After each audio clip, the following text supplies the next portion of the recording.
spiritual realms က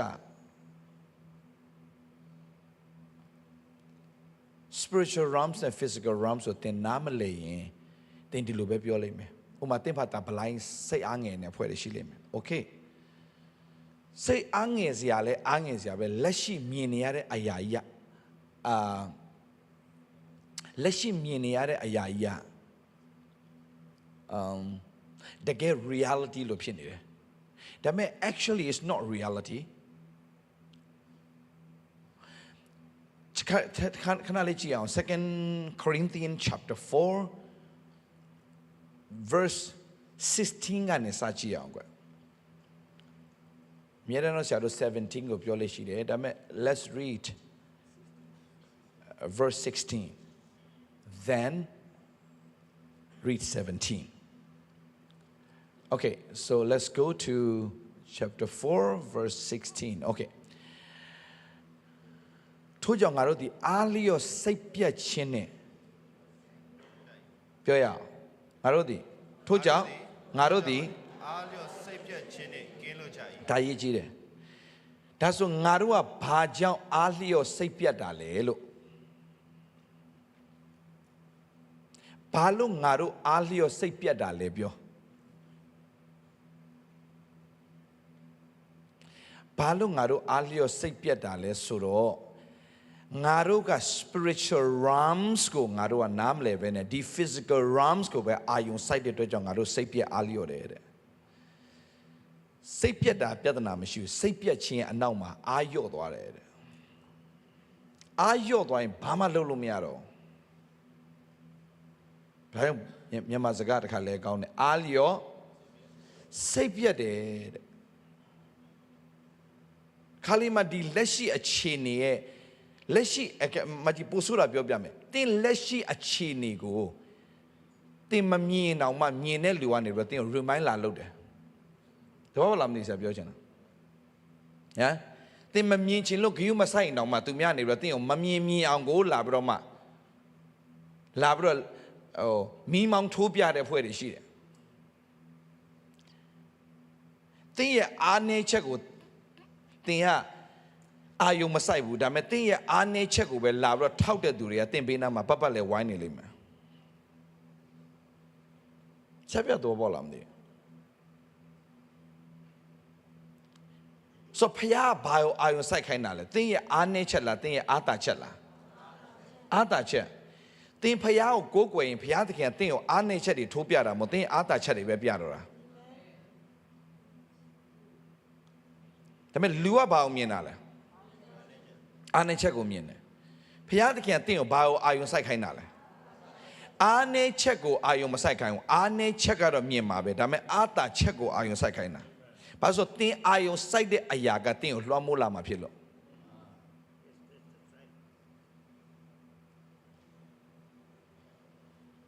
ဆရာပြောပြီနော်ဆရာကလေးသူငယ်တွေလို့ဆရာကြွေးတော်မှာမဟုတ်2026မှာဆရာကြည်ခဲတဲ့အစာကိုကြွေးတော်မှာဖြစ်တဲ့အတွက်ကြောင့်တေးသေးချာချာ light usage နဲ့တေးချာချာ focus လုပ်ရင်တော့ဆရာပြောတဲ့ဟာကိုရမယ် focus မလုပ်တော့မရဘူးတမန်ကရှန်ကလာနားထောင်တဲ့လူတော့ရမှာမဟုတ်ဘူးတင်းကိုနားထောင်ခိုင်းတဲ့အဆင့်ပဲမဟုတ်ပဲနဲ့နားထောင်တဲ့အရာကိုတင်းပြန်ပြီးတော့ meditate လုပ်တဲ့အဆင့်ကိုဆရာဆွဲခေါ်ချင်တာ okay ဆရာပြောနေတဲ့ဟာကိုတစ်ချိန်တည်းမှာတင်းက meditate ပြန်လုပ်ရင်းနဲ့တင်း revelation နဲ့တင်းရနေဖို့ဆရာမျှော်လင့်တယ်အမေဆရာပြောနေဟာပဲဒါပေမဲ့အဲ့ထဲနဲ့တင်းပြန်ပြီးတော့မှတင်းပါတင်းပွားစင့်ပွားတယ်တင်းအများကြီး revelation own revelation တွေပြန်ရဖို့မျှော်လင့်နေဆရာ okay ဆိုကြည့်အောင်ဖျားကအားနည်းချက်ကိုတင်းကိုအာယုံမဆိုင်ခိုင်းဘူးဆိုလူတိုင်းမှာအားနည်းချက်ရှိလားရှိတယ်အားနည်းချက်ရှိလားရှိတယ်ဒါပေမဲ့အားနည်းချက်ရှိတဲ့ပုံမှာဒီလောကကြီးကတင်းကိုဘာကိုအာယုံဆိုင်ခိုင်းလဲအားနည်းချက်ကိုအာယုံမဆိုင်မိတော့လူများနေပြီးတော့တင်းရဲ့အားနည်းချက်ကိုလာပြီးထောက်ပြလိုက်မယ်လူတွေထင်တာကတင်းရဲ့အားနည်းချက်ကိုထောက်ပြမှ तू ကအားတာလာဘယ်လိုခေါ်မလဲတိုးတက်မယ်လို့ထင်ကြတယ်အားနည်းချက်ကိုထောက်ပြလို့ဘယ်တော့မတိုးတက်ဘူး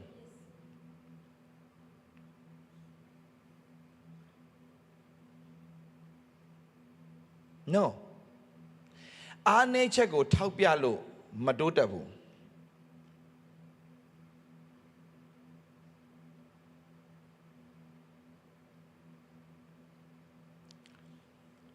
ဘာဖြစ်လို့ဆိုတော့သင်ရဲ့ focus က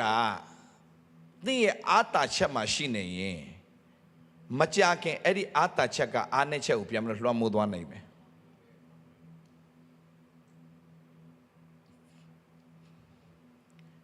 မဲ့အားနည်းချက်တွေပဲထိုင်စင်းစားဘာဖြစ်သွားသလဲကြာလာတော့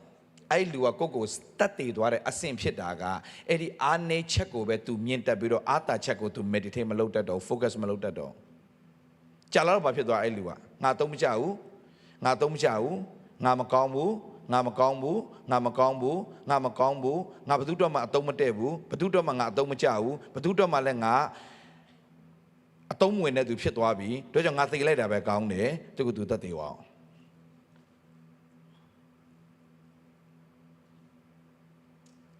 ဒါပေမဲ့ဒီမှာဘာပြောဆိုထို့ကြောင့်ငါတို့ဒီအားလျော့စိတ်ပြက်ခြင်းနဲ့ကင်းလွတ်တယ်တဲ့ဒီလိုမျိုးသုံးတယ်ထို့ကြောင့်ငါတို့ဒီအားလျော့စိတ်ပြက်ခြင်းနဲ့ကင်းလွတ်တယ်ဆိုတော့နည်းနည်းလေးကြည့်အောင်15ကိုဘာပြောတာလဲထို့ကြောင့်ဆိုတော့အရှိမတခုတော့ရှိရမှာပေါ့ဘာပြောတာလဲကြည့်အောင်များသောသူတို့သည်ကျေးဇူးတော်ကိုချီးမွမ်းသည်နှင့်ထိုကြွယ်ဝသောကျေးဇူးတော်သည်ဘုရားသခင်၏ဘုန်းအသရေတော်ကိုထင်ရှားစေမည်အကြောင်းခတ်သိမ်းသောအရာတို့သည်သင်တို့အဖို့လုံငါဖြစ်သည်ပြန်ကြည့်မယ်တေချာပြန်ကြည့်မယ်အများသောသူတို့သည်ကျေးဇူးတော်ကိုချီးမွမ်းသည်နှင့်ရိုးတတ်တော်မဟုတ်ပါလေကြွယ်ဝထိုကြွယ်ဝသောကျေးဇူးတော်သည်တဲ့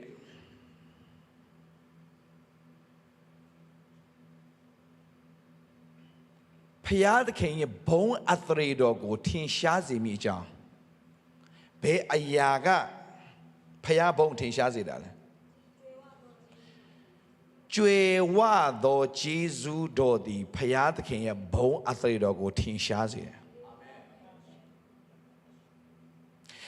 ဆိုတော့ဖျားရဲ့ဘုန်းကိုထင်ရှားစေတာသင်လားကျေးဇူးတော်လားဆိုတော့သင်အပြင်ဖျားဘုန်းတော်ထင်ရှားပြီဆိုရင်သင်အထဲမှာပါရှိနေလေကြွယ်ဝတဲ့ကျေးဇူးတော်ကိုသင်နားလည်သွားလို့ဒါဆိုရင်မကြာခင်မှာအဲ့ဒီကြွယ်ဝတဲ့ကျေးဇူးတော်ကြောင့်ဆက်ပြီးတော့ဆရာရှင်းပြသွားမယ်ဆရာထဲမှာအများကြီးရှိတဲ့အတွက်ကြောင့်ဆရာဘယ်လောက်ထိပြောသွားမလို့တော့မသိဘူးဒါပေမဲ့အချိန်တစ်ခုအတွင်းမှာတော့ဆရာရအောင်ပြောသွားမယ်ဒါပေမဲ့အများကြီးရှိလို့လည်းအများကြီးမပြောပါဘူးအများကြီးပြောလဲရချင်မှရတာဆိုတော့ဘုရားခင်ပြောခိုင်းတယ်လို့ပြောမယ်ကြွယ်ဝသောကျေးဇူးတော်သည်ဘုရားသခင်၏ဘုန်းအသရေတော်ကိုထင်ရှားစေမည်အကြောင်းခတ်သိမ်းသောအရာတို့သည်တင်တို့အဖို့အလွတ်ငါဖြစ်သည်တဲ့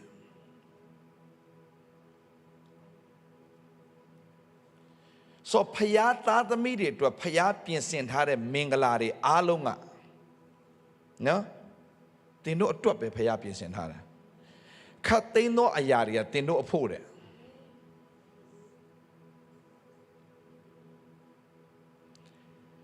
ဒါပေမဲ့ခတ်သိမ်းသောအရာတွေကဘာလို့တင်တို့အဖို့မဖြစ်လာလဲတင်တို့ကခရစ်တော်အဖို့မဖြစ်ခဲ့လို့ဒါဆိုရင်ခတ်သိမ်းသောအရာတွေကတင်တို့အဖို့မဖြစ်တာတင်တို့ကလောကအဖို့ဖြစ်နေတယ်၍ခရစ်တော်အဖို့မဖြစ်မချင်းခတ်သိမ်းသောအရာတင်တို့အဖို့မဖြစ်လာအောင်ဆိုဆရာဒီတလောမှာလည်းဆရာပြောခဲ့တာရှိတယ်ဘယ်အချိန်မှစပြီးတော့သင်ရဲ့မင်္ဂလာစလဲဆိုရင်ဒီနေ့ကစပြီးတော့ငါဖျားအတွက်ပဲဖြစ်တော့မယ်လို့ဆုံးဖြတ်ချက်ချတဲ့နေ့ရက်နဲ့စပြီးမင်္ဂလာစပြီဒါပေမဲ့ဖျားအတွက်ဖြစ်တော့မယ်လို့ပြောပြီးတော့ငါရဲ့အသက်ရှင်ခြင်းဖျားအတွက်ပဲဖြစ်စေရမယ်လို့ဆုံးဖြတ်ချက်ချတော်ညာလေပဲအဲ့မှာပြဿနာဘာပြန်ရှိပြန်လဲဆိုတော့ဖျားအတွက်မဖြစ်လာတဲ့ခါမှာစိတ်ထဲကျလာတယ်မြင်လားဆရာပြောချင်တာငါဖျားအတွက်ပဲငါရဲ့အသက်တာဖြစ်စေရမယ်လို့နှစ်သိမ့်မှာငါတို့စက္ကတ်တယ်ကိုဒါပေမဲ့တဖြည်းဖြည်းနဲ့ဖျားအတွက်ပဲဆိုပြောပေမဲ့လောကဝတ်ရပြန်ဝင်လာတာဖ ဖယားအတွက်ပဲငါအသက်ရှင်တော်မယ်လို့ပြောမယ်ဖယားအတွက်အသက်ရှင်ပေမဲ့ဖယားအတွက်အသက်ရှင်လို့မရနိုင်တဲ့အခြေအနေတွေကပတ်ပတ်လည်မှာဝန်းရံလာတဲ့အခါမှာစိတ်တက်ကြစရာအများကြီးရှိတယ်ကိုကဖယားအတွက်ဆက်ကတ်တာကိုမပျော်တဲ့အပြင်နေဖျားကြီးပဲလုံးမနေနဲ့ငါတို့မှစားစရာမရှိတော့ငါတို့လည်းနည်းနည်းပါပြန်လှည့်ကြည့်အောင်ဟဲ့အမကြီးဖြစ်ပြီးတော့အကိုကြီးဖြစ်ပြီးတော့ဆိုတဲ့အကွက်တွေကလာတဲ့ခါမှာကိုရောအတွက်ကျွန်တော်စက္ကတ်ထားပြီးတယ်ကျမကိုရောအတွက်ဘယ်ဖြစ်တော့မယ်လို့စက္ကတ်ခါမှာကျွန်တော်မဖြစ်ချင်တာတွေဖြစ်လာတာ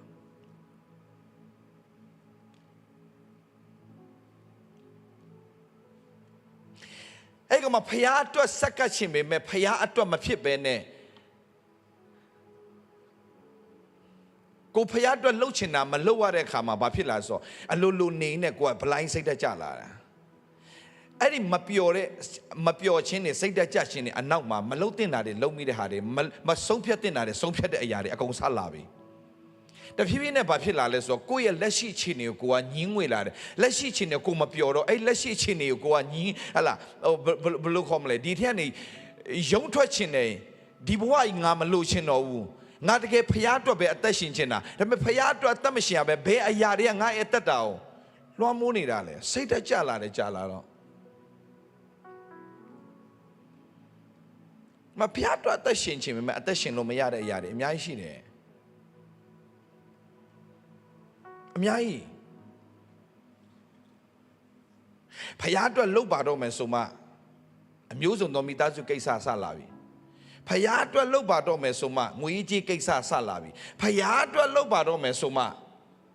ဟိုအရေးတွေပေါ်လာပြီအဲ့ဒါအားလုံးလောကဝတ်ပဲ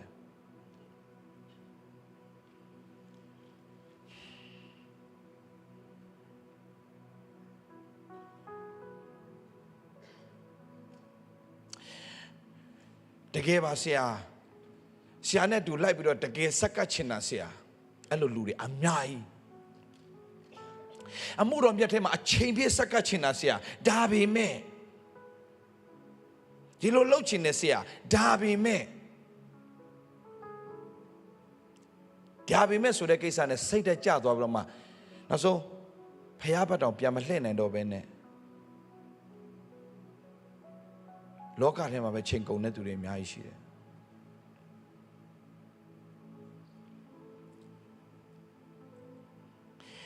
တောင်းတင်တို့နားလည်ရမယ့်အရာတစ်ခုဟာဒီနေ့ဆရာအနေနဲ့ဗာအားပေးခြင်းလဲဆိုတော့ဒီအရာကိုစာရန်ရဲ့လှည့်စားတဲ့အရာတွေပေါ့လှည့်စားတဲ့အရာတွေကိုနားလည်သွားဖို့ရန်အတွက်တင်တစ်ခုပဲလိုတာကဝိညာဉ်လောကထဲမှာဖျားလှုပ်ပေးနေတဲ့အရာဝိညာဉ်လောကထဲမှာလှုပ်ထားပေးတဲ့အရာကိုသင်မြင်တတ်မှာသင်စိတ်တတ်မကြမှာ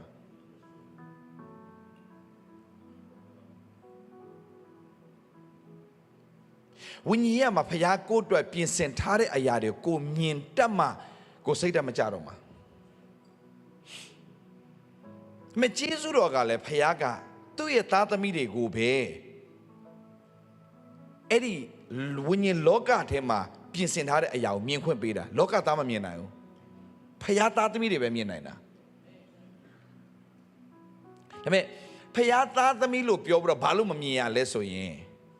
ဖယားနဲ့မိတ္တဟာမရှိလို့ဖယားသားသမီးလို့ပြောပြီးတော့ဖယားပြင်ဆင်ထားတဲ့အရာကိုမမြင်နိုင်ဘူးဆိုရင်ဘာဖြစ်လို့လဲဖယားနဲ့မိတ္တဟာမရှိလို့မြင်တတ်သွားရင်ရသွားပြီမြင်တတ်သွားရင်ရသွားပြီမမြင်တတ်ရင်မရသေးဘူးဘာလို့မရလဲမြင်ရင်ဝန်ခံတတ်လာတယ်မမြင်တော့မဝန်ခံတတ်ဘူးမဝန်ခံတတ်ပဲနဲ့ဘာတွေလျှောက်ပြောလဲမဝန်ခံတတ်တော့ဘာလျှောက်အနှုတ်လက္ခဏာတွေလျှောက်ပြောတယ်ဆိုရှယ်လစ်ကြည့်အောင်မဿဲခန်းကြီး73ကြည့်အောင်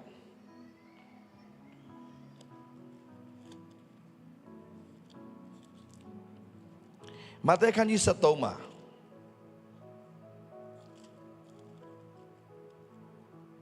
sorry မဿဲခန်းကြီး7နှစ်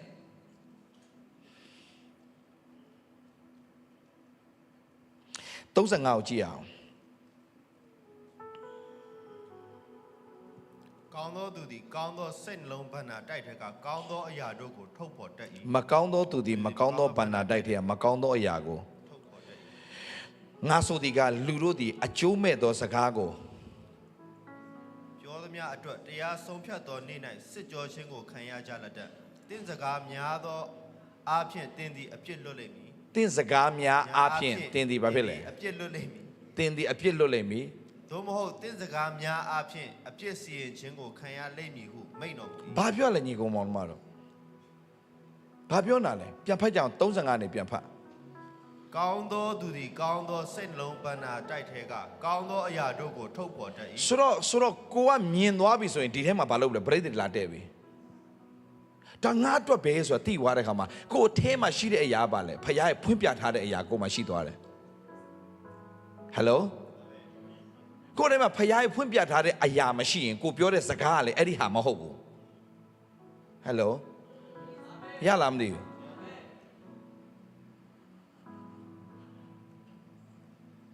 ဟာလေလုယာဝေါဘာညာဖြစ်ချင်မှဖြစ်မယ်ဒါပေမဲ့ဆရာ deep တွေသွားချင်နေပြီဆိုတော့တဲ့အထဲမှာရှိတဲ့အရာပဲတင်ကပြောတော့မယ်အဲ့ပြောတဲ့အတိုင်းဖြစ်လာတော့မယ်ဒါပေမဲ့တင့်ထဲမှာရှိဖို့ရန်အတွက်ကတင်ကမြင်မှရှိမှာဩလူမိမကကောင်းမကောင်းတိကျွမ်းရအပင်ရဲ့အတီးကိုတွားကြည့်နေတာသူ့အထဲမှာဘာဖြစ်လာလဲရှိတဲ့အခါမှာဘာဖြစ်လာလဲဘာဖြစ်လာလဲ तू ကဘာလုပ်လဲဆိုတော့နောက်တစ်နေ့တော့ပြန်ကြည့်ရှင်တယ်ကြည့်တဲ့အရာကသူ့အထဲမှာဘာလုပ်လဲ image တစ်ခုဖြစ်သွားပြီဆိုတော့တင်ကဖျားပြတဲ့အရာကိုမြင်တတ်သွားပြီဆိုရင်တင်အထဲမှာလာပြီးတော့ဒီအရာကြီးကနေရာယူပြီနေရာယူပြီဆိုရင်အဲ့ဒီအကြောင်းအရာပဲသူများကိုတင်ပြောချင်ပြီအဲ့ဒီအကြောင်းအရာတင်ကဝန်ခံပြောဆိုဂျေဇုတော်ချီးမွမ်းနေမကြခင်မှာအဲ့ဒီအရာကြီးကတင့်အထဲမှာတင်ပြောနေတဲ့အရာတွေအလုံးတင်တကယ်မြင်တွေ့ရတဲ့အရာတွေအပြင်မှာအကုန်ဖြစ်လာအောင်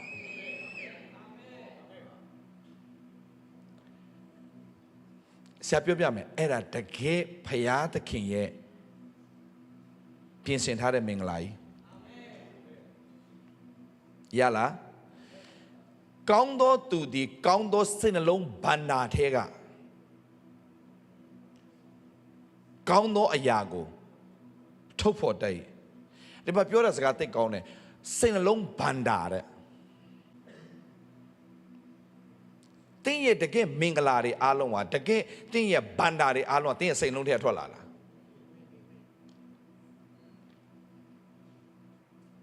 တင်းရဲ့မင်္ဂလာတွေအားလုံးဒီထဲမှာရှိဥမာတင်းရဲ့တင်းမြင်ရတဲ့အခု bank account ထဲမှာတင်းပတ်စံတပြားမရှိဘူးလုံးဝပြတ်တာမရှိဘူးလားတင်းရဲ့ account ထဲမှာဒီ physical eyes နဲ့မြင်ရတဲ့ account ထဲမှာပတ်စံတပြားမှမရှိပေမဲ့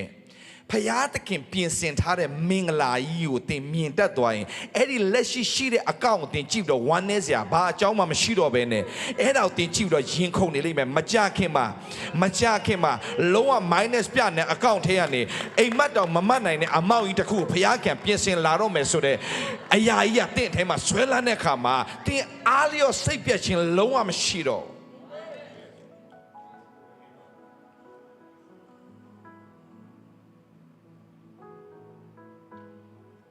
တင်ဖျားပြင်ဆင်ထားတဲ့အရာကိုမမြင်တတ်ဘဲနဲ့ spiritual realms ထဲမှာဖျားပြင်ဆင်တဲ့အရာကိုမမြင်တတ်ဘဲနဲ့ဒီ physical realms မှာဖြစ်ပျက်နေတဲ့အရာကိုပဲတင်မြင်နေမယ်ဆိုရင်တင်ရှုံးနေလိမ့်မယ်အဲ့ဒါကိုစာတန်အရန်ကြိုက်တယ်မမြင်ရတဲ့အတွက်ကြောင့်စာတန်အရန်ကြိုက်မမြင်တဲ့အခါမှာလူကကြောက်တယ်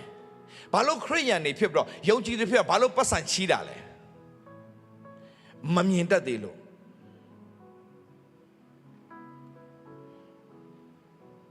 ဆိုတော့အဲ့ဒီချင်းငါချင်းအနောက်မှာပါလာဆိုဘယ်တော့မှဝမ်းမြောက်ခြင်းမရှိဘူးဘယ်တော့မှငြိမ်သက်ခြင်းမရှိဘူးဒါ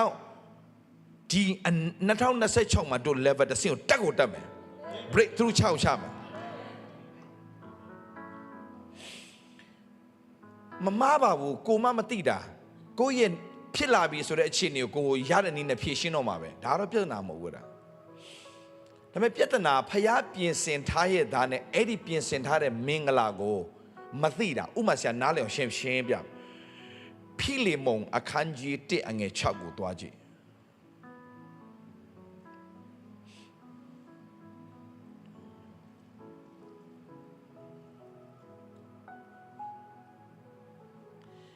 တို့ကပြောင်းပြန်တို့အထဲမှာရှိတဲ့အရာမှတို့ကသိတာမဟုတ်ဘူးဖျားသခင်ပြင်ဆင်ထားတဲ့အရာသိရင်တို့အထဲမှာရှိလာလဲအင်္ဂလိပ်လိုချက်လေးပြကြည့်ဒီမှာကြတော့ဆူတောင်းသောချက်ဥမှာတင်းတို့ဒီယုံကြည်ခြင်းကိုဆက်ဆံသောအရှိန်ကြီး၍သူတို့ဘာတို့ဒီယေရှုခရစ်အဖို့လို့ငါတို့၌ကောင်းသောအရာရှိသမျှဝန်ခံမိကြောင်းမကြည့်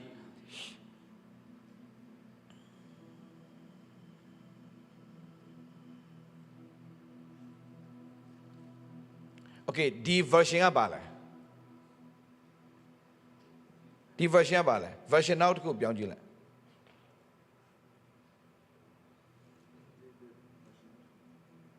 ဟမ်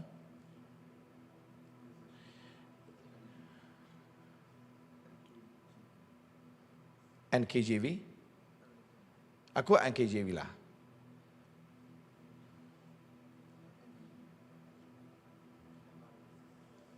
Okay ဒီကောင်ကောင်းတယ်ဒီကောင်ကောင်းတယ် that the sharing of your faith may become effective Okay ရနော် your faith may become effective မင်းယုံကြည်ခြင်းကဘယ်အချိန်မှာအကျိုးဖြစ်တယ်လဲဆိုတော့ by the acknowledgement of every good thing which is in you in Christ Jesus မြန်မာလူကမပေါက်ဘူးဆရာဘန်ဘယ်လိုဘာသာပြန်မလဲအဲ့ဒါကိုလှပအောင်ပြန်ကြည့်ပါဦး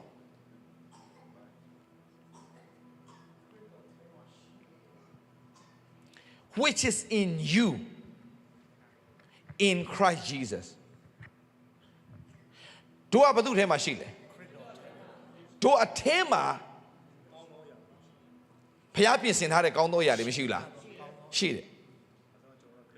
ခရစ်တော်ထဲမှာရှိနေလို့ Okay မကြည့်နော်တရားကြည့်Your faith may become effective by the acknowledgement of every good thing which is in you. မကြည့်ရှင်းလေးပြောမယ် acknowledgement ဆိုတာဘာလဲအတိမတ်ပြုတာဟုတ်လား acknowledgement ဘာလဲကိုအထဲမှာယေရှုခရစ်တော်အားဖြင့်ဖျားထည့်ထားပေးတဲ့အရာတွေကဘလောက်ကောင်းမွန်တဲ့အရာတွေလဲဆိုတာကိုကသဘောပေါက်နားလည်လာရင်အဲ့ဒီအရာအတိမတ်ပြုတ်တက်လာရင်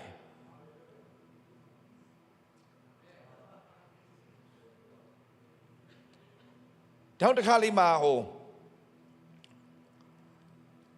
ကောင်းပါတယ်မြန်မာစကားလဲဒါပေမဲ့အဲ့တော့မှဒါဟီဘရူးလို့ဆိုပိုကျမ်းသွားပြီအဲ့ဒါ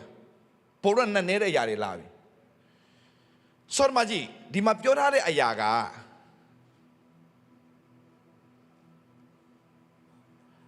ငါတို့နိုင်တယ်ငါတို့နိုင်ဆိုပါလဲမကြည့်ဒီမှာတို့ပြန်ပြီးတော့ရှင်းထုတ်ရတာပေါ့ယေရှုခရစ်အဖို့လို့ငါတို့ဖြစ်တယ်ဟုတ်တယ်ဒါပေမဲ့ငါတို့နိုင်ကောင်းတဲ့အရာရှိသမျှကိုဝန်ခံမိအကြောင်းနဲ့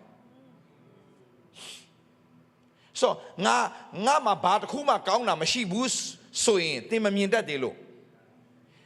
ယေရှုခရစ်အားဖြင့်သင်ထဲမှာမင်္ဂလာအများကြီးဖရားထည့်ထားပေးပြီးသားဟာလေလုယာအာမင်သင်မြင်လားမသိဘူးယေရှုခရစ်အားဖြင့်သင်အထဲမှာမင်္ဂလာအများကြီးထည့်ထားပေးပြီးသား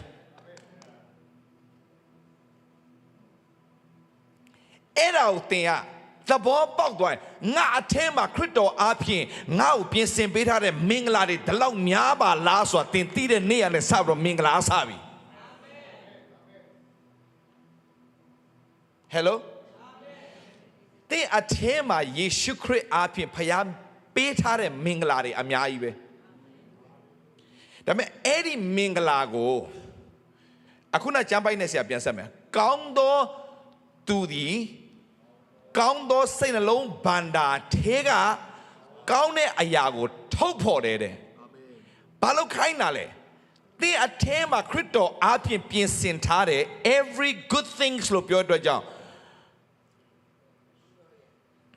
every good things ယေရှုခရစ်အပြင်ဘုရားခင်ပြင်ဆင်ထားတဲ့ကောင်းတဲ့အရာတွေအများကြီးကို တင်ထဲမှာရှိတယ်ဆိုတာတင်သိပြီးတော့ဝန်ခံရင်အဲ့ဒီဝန်ခံတဲ့တိုင်တင်ရဲ့အတ္တတာမင်္ဂလာတွေရဲ့အပြင်ကိုထွက်လာတာအပြင်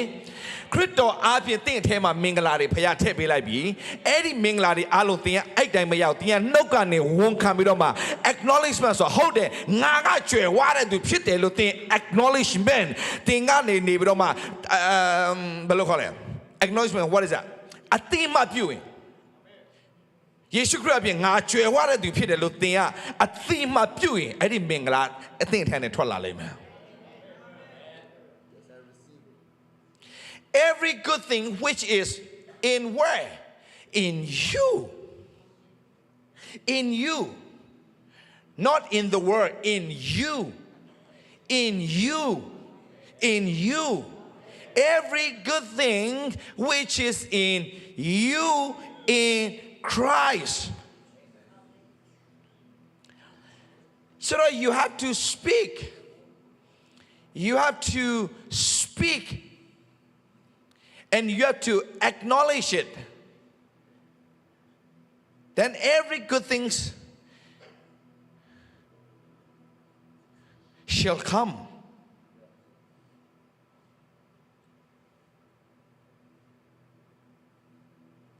Every good thing.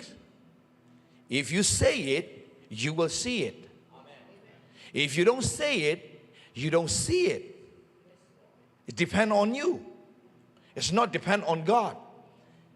People said that it's depend on God. Depend on God. God said, no, it's not depend on me. Depend on you.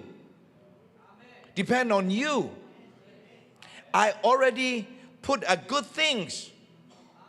in you through Christ Jesus.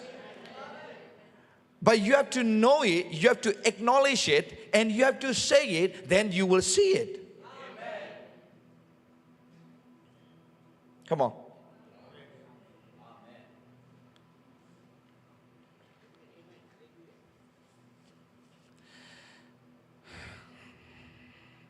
Ma pian più me.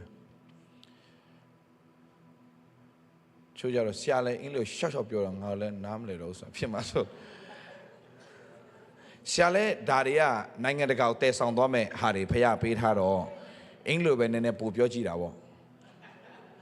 ပြောကြည့်တာဒါလည်းပို့ရှင်းတယ်လေဆရာလည်းနားလေတယ်ကိုသားသမီးတွေတနေ့ကဘာပတ်မဲ့အဖွဲ့တယ်ဆိုတော့မတချို့ကြောက်လဲကိုစီးရဘာစီးတယ်ညာစီးရသူလည်းစိတ်ညစ်ညစ်မှာ I don't know Okay မတ်တညီကောင်မောင်မှာယေရှုခရစ်တော်အားဖြင့်ဘုရားသခင်အသင်အထဲမှာမင်္ဂလာတွေအကုန်ထည့်ထားပေးပြီသားအာမင်သင်အထဲမှာကြီးမားသောမင်္ဂလာရှိတယ်အဲ့ဒါသိရှင်တင်တမဒီလိုကြီးလို့ရတယ်ဗျာတင်တို့ဒီမှာကြီးလိုက်ဒီမှာကြီးလိုက်အေဖတ်တစ်ကိုသွားလိုက်အေဖတ်တစ်အငယ်၄ကနေစကြီးလိုက်အေဖတ်တစ်အငယ်၄ကိုကြီးလိုက်အေဖတ်တစ်အငယ်၄တင်အမင်္ဂလာရှိတော်သူဘာယေရှုခရစ်အပြင်တင်ထဲမှာဖခင်မင်္ဂလာတွေအကုန်ထည့်ပေးလိုက်လို့ဤကဘာမတီမရှိမီငါတို့ကိုခရစ်တော်၌ရွေးကောက်တော်မူသည်နှင့်အညီကောင်းကင်ဘုံနှင့်ဆိုင်သောအရာတို့၌ခတ်သိမ်းသောဓမ္မမင်္ဂလာတို့ကိုခရစ်တော်အားဖြင့်ငါတို့အားပေးသနာတော်မူသောငါတို့သခင်ယေရှုခရစ်ခမဲတော်ဘုရားသခင်သည်မင်္ဂလာရှိတော်မူစေ ခတ်သိမ်းသောဓမ္မမင်္ဂလာ See Just as he chose us in him before the foundation of the world that we should be holy and without blame before him in love. Amen. ဆက်သွားကြည့်အောင်တကယ်တော့အဲ့ဒီဟာက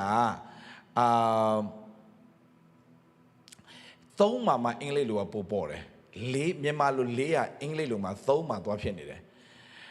Blessed be the God and Father of our Lord Jesus Christ, who has blessed us with every spiritual blessing. Blessed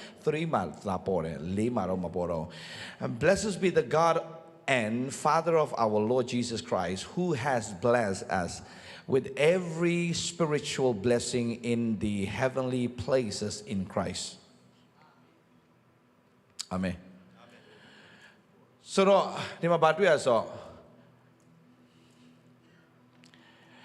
ယေရှုခရစ်အပြင်ဖျားသခင်ငါတို့ခတ်သိမ်းသောဓမ္မမင်္ဂလာတွေအကုန်ပြင်ဆင်ထားပြီးသား ခတ်သိမ်းသောမင်္ဂလာတွေအကုန်ပြင်ဆင်ထားပြီးသားခတ်သိမ်းသောမင်္ဂလာတွေရှယ်ပြင်ဆင်ထားပြီးသားအာမင်အာမင်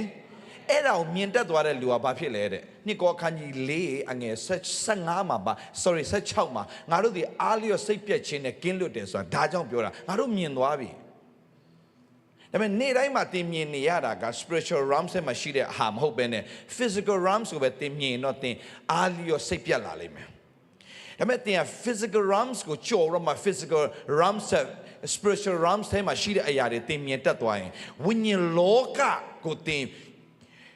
ဒီယုတ်လောကကိုကြော်ပြီးတော့ဝိညာဉ်လောကကိုသင်မြင်တတ်သွားရင်ယုတ်လောကအရာတွေကသင်ကိုလာပြီးတော့မှ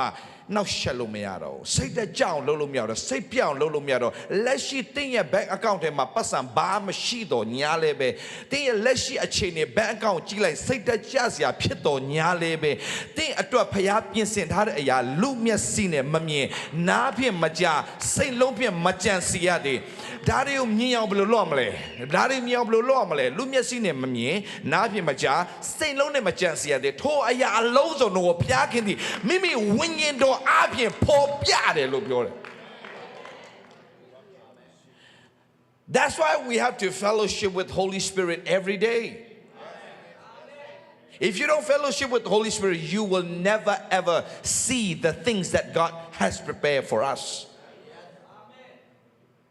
တို့တော့ပြင်ဆင်ထားတဲ့အရာတွေအားလုံးကိုတို့မြင်နိုင်ဖို့က we have to fellowship with the Holy Spirit. ဝိညာဉ်တော်နဲ့မိတ္တဟာယဖွဲ့ကိုဖွဲ့ရမယ်မဖွဲ့လို့မရဘူးကျွန်တော်ကိုတော့ဖော်ပြဆိုရင် fellowship လုပ်ပေါ့ဆရာဘယ်လို fellowship လုပ်ရမှာလဲဖခင်ရဲ့နှုတ်ကပတ်တော်ကိုစင်ကြင်နဲ့ဖခင်ကောင်းမြတ်ခြင်းတွေဝန်ခံနေခြင်းဝိညာဉ်တော်နဲ့မိတ္တာဖွဲ့ခြင်းပဲဆရာဝိညာဉ်တော်မိတ္တာဖွဲ့တယ်ဆိုတာဘာလဲအခုနပဲဆရာပြောပြီးသွားပြီဘာလဲနှုတ်ကပတ်တော်တွေကိုစင်ကြင်မယ်အဲဒီနှုတ်ကပတ်တော်တွေစင်ကြင်ရင်းနဲ့နှုတ်ကပတ်တော်တွေဝန်ခံမယ်ဂျေဇုချီးမွမ်းမယ်အဲဒီနှုတ်ကပတ်တော်တွေငါမကြခင်ဖြစ်တော်မယ်လို့ဝန်ခံတဲ့အရာတွေအားလုံးကဝိညာဉ်တော်နဲ့မိတ္တာဖွဲ့နာဖြစ်တဲ့အတွက်ကြောင့်အဲ့ဒီအရာကိုကိုးကွယ်ခြင်းလို့လည်းခေါ်တယ်နှုတ်ကပတ်တော်စင်ကြင်နေပြီးတော့နှုတ်ကပတ်တော်ဝန်ခံကြွေးကြော်တဲ့လူကစစ်မှန်တဲ့ကိုးကွယ်ခြင်းဖြစ်တယ်အဲ့ဒီကိုးကွယ်ခြင်းမှာအမြဲတမ်း revelation လာတယ်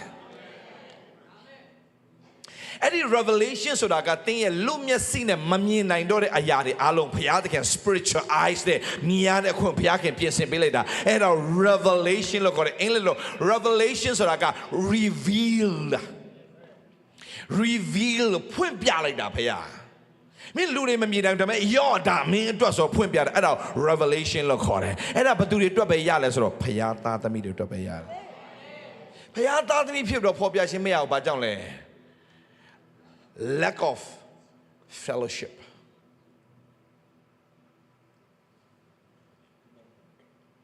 Amen. ဝိညာဉ်တော်နဲ့မိသားဖွဲ့တက်လိုက်မှာဖြစ်လားဆရာဝိညာဉ်တော်မိသားဖွဲ့တယ်ဆိုတာပါလဲဘုရားရဲ့နှုတ်ကပတ်တော်ကိုဖတ်မယ်ဖတ်ပြီးရင်ဆွင်ကျင်မယ်ပြီးတော့မှဝန်ခံမယ်ပြီးတော့ဘာလုပ်မလဲရွေးကြော်မယ်ပြီးတော့ချီးမွမ်းမယ်ချီးမွမ်းရင်နဲ့ဘာဖြစ်လာဆိုတခါမှမမြင်နိုင်တဲ့အရာတွေတခါမှသဘောမပေါက်တဲ့အရာတွေစတင်တဲ့သဘောပေါ့အော်ဒါပါလားဆိုတဲ့အရာတခုကဟိုတော့ကတော့ရိုးလေးပဲစာလ23ဖတ်တာစာလ23အငယ်1ကိုဖတ်တဲ့အခါမှာလွယ်လွယ်လေးဖြစ်ပြီမဲ့အခုအချိန်မှာကိုတိပိတအရာပေါ့ထားပြငါတို့တွေငါသိစင်းမခံဆိုဘာမှမဟုတ်ဘူးကိုအတွက်ဒီကျမ်းစာငါအတွက်ဘာမှမဟုတ်ဘူးအလွတ်တော့ရတယ်ထားပြတဲ့ငါတိုးတင်းဖြစ်တယ်ငါသိစင်းမခံရဒါပေမဲ့ဒီမှာဖျားနဲ့ကိုကွဲနေရင်းနဲ့စာလ23ကကိုယ့်အထဲမှာဝင်လာပြီးတော့ဖွင့်ပြခြင်းအတိတ်ရသွားတဲ့အချိန်မှာကိုယ့်အတွက်ရိုးလေးလို့ထင်တဲ့အရာတွေအဲ့လိုမရိုးတော့ပဲနဲ့အဲ့ကျမ်းပိုက်ကြီးကကိုယ့်အတွက်အသက်ဖြစ်သွားတာအသက်ဖြစ်သွားတဲ့ခါမှာဘာဖြစ်သွားဆိုဟုတ်တယ်လေငါရဲ့တိုးထိန်ကယေရှုဖြစ်မှာတော့ယေရှုကယိုဒန်တော်တိုးထိန်မို့ငါဒီကောင်းသောတိုးထိန်ဖြစ်တယ်တဲ့ငါတိုးလို့ဖို့လို့ငါအသက်တောင်မှဆွန့်နေတဲ့ပြောချင်တာမင်းငါတိုးအတွက်ငါအသက်ဆွန့်တာမင်းကငါအတွက်အသက်ပေးစရာမလိုမင်းအတွက်ငါအသက်ပေးတာအဲ့ဒါငါကောင်းသောတိုးထိန်မင်းထိစရာမလိုမင်းအတွက်ငါအထိခံတာမင်းအရှိကနေငါသွားတာမင်းကိုငါကွယ်ကာထားတာမင်းကိုငါစောင့်ရှောက်တာမင်းကိုငါကျွေးမွေးမှာမင်းအတွက်ငါအကောင်းဆုံးပြင်ဆင်ထားတာ မင်းစင်းရဲခံစရာဘာအကြောင်းမှမရှိတော့ဆိုတော့ revelation ဒိန်းဆိုလာလိုက်ဘာမှလက်ရှိအခြေအနေကိုတင်လုံးဝကြောက်စရာမလိုတော့ဘဲနဲ့ဘုရားခင်တာဝန်ယူတော့မဆိုစိတ်ချမှုနဲ့ဖြစ်တဲ့ပြဿနာကိုလှည့်မကြည့်တော့ဘဲနဲ့ချင်းမွားနေနေအဲ့ဒီဟာတွေအားလုံးဘုရားခင်တစ်ခုပြီးတစ်ခုတာဝန်ယူသွားတယ်ဒါကြောင့်ငါတို့ဒီအားလျော်စိတ်ပြည့်ခြင်းနဲ့ကင်းလွတ်ကြတယ် 2 Corinthians chapter 4 verse 16စိတ်ပြည့်ခြင်းနဲ့ငါတို့ကင်းလွတ်တယ်စိတ်ပြည့်စရာနဲ့အကြောင်းကိုမရှိတော့တာဘာဆိုထို့ငါတို့ဒီအားလျော်စိတ်ပြည့်ခြင်းနဲ့ကင်းလွတ်ကြ၏နောက်တစ်ခုထပ်ပြောဦးမယ်နောက်စိတ်ပြည့်စရာနောက်တစ်ခုရှိတယ်ကိုပြန်ကြည့်ရင်စိတ်ထဲကြားတဲ့ဖွဲ့တွေရှိတယ်Come on ကိုကြည့်လို့စိတ်ထဲကြားတဲ့ဖွဲ့တွေအများရှိတယ်ကိုကြည့်လို့စိတ်ထဲကြားတဲ့ဖွဲ့တွေရှိတယ်ဘယ်လိုစိတ်ထဲကြားရလဲကိုပြန်ကြည့်တဲ့အခါမှာငါဒီနေ့စပြီးတော့ငါဖျားနဲ့ရေးလက်ချိတ်ယူမယ်ရေးလက်ချိတ်ယူမယ်ဆုံးဖြတ်ချက်အကြီးကျယ်ချတော့မယူနိုင်တဲ့ဖွဲ့တွေအများကြီးရှိတယ်အချိန်တွေအမျိုးမျိုးနဲ့အကြောင်းအရာတွေအမျိုးမျိုးနဲ့လုံးဝမယူနိုင်ဘူးမယူနိုင်လဲဖယားနားလည်မယ်သင်မဲရှုံးတာဖယားမရှုံးဘူးကိုယ်ကွယ်ချင်းဆိုတာဖယားအတွက်မဟုတ်သင်အတွက်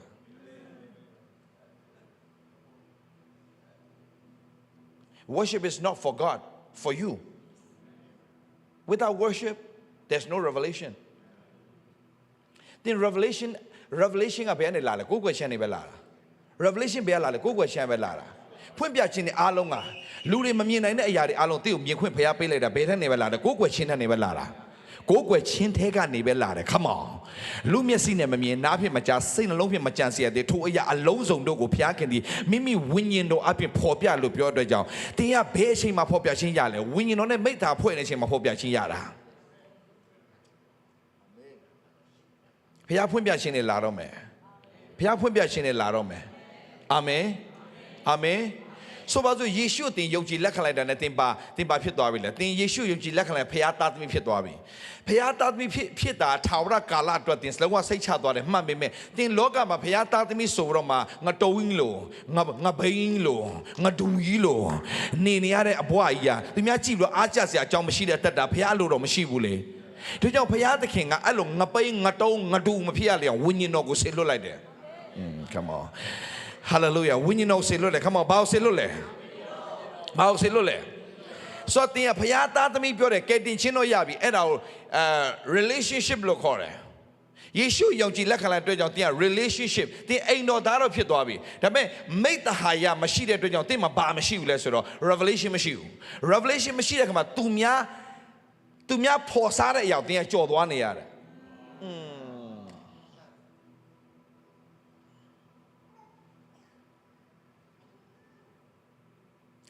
အဲ့ဒီမှာဖော်စားတဲ့လူကိုကြော်သွားတဲ့လူကမနာလို့တော့မှရေလည်းဖဲ့ရော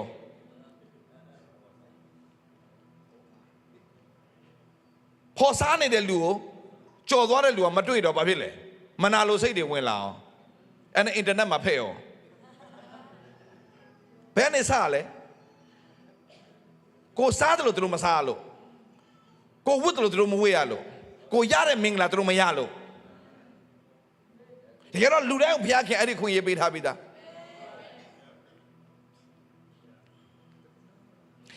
ကျွန်တော်ကျမ်းစာကုန်တက်တယ်ကျမ်းစာတက်လို့မရဘူးကျမ်းစာဘယ်လောက်တက်တာကျမ်းစာဖတ်ရင်ကျမ်းစာတက်တယ်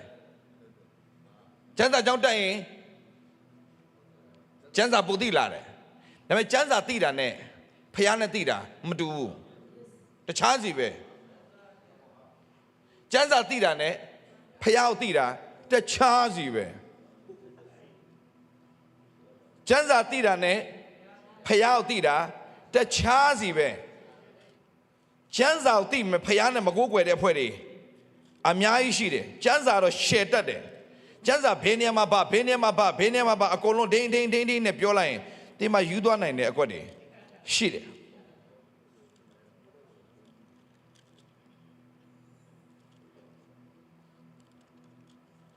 ဒါပေမဲ့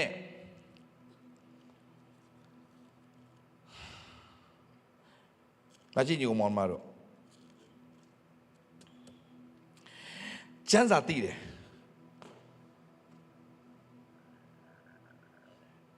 တင်ကျမ်းတဲ့ပုဂ္ဂိုလ်တော့မဖြစ်စေနဲ့ကျမ်းစာသိတာကိုဆရာစိတ်ဝင်စားအောင်တင်လက်စိတ်ဝင်စားနဲ့ကျမ်းစာတွေဘယ်လောက်သိလဲတင်ယေရှုနဲ့ဘယ်လောက်သိကျွမ်းပြီလဲ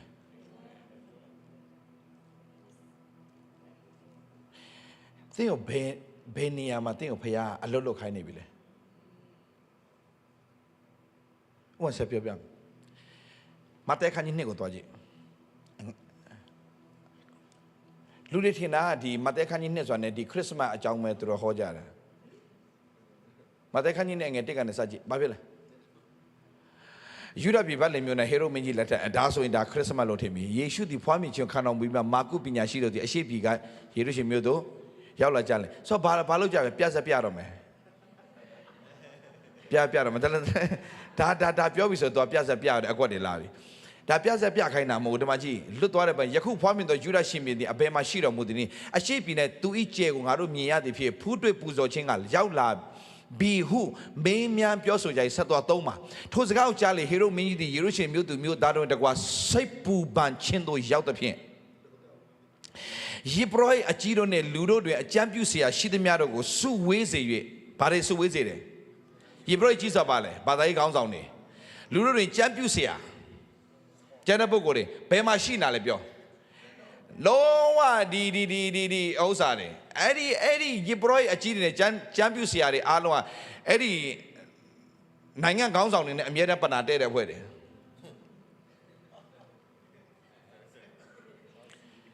ကြံပြုเสียရှိသမျှတို့ကိုစုဝေးစေ၍ခရစ်တော်ကိုအဘယ်ရမှာဖွားမြင်လိမ့်မည်နည်းဟုမေးမြန်းတော်မူ၏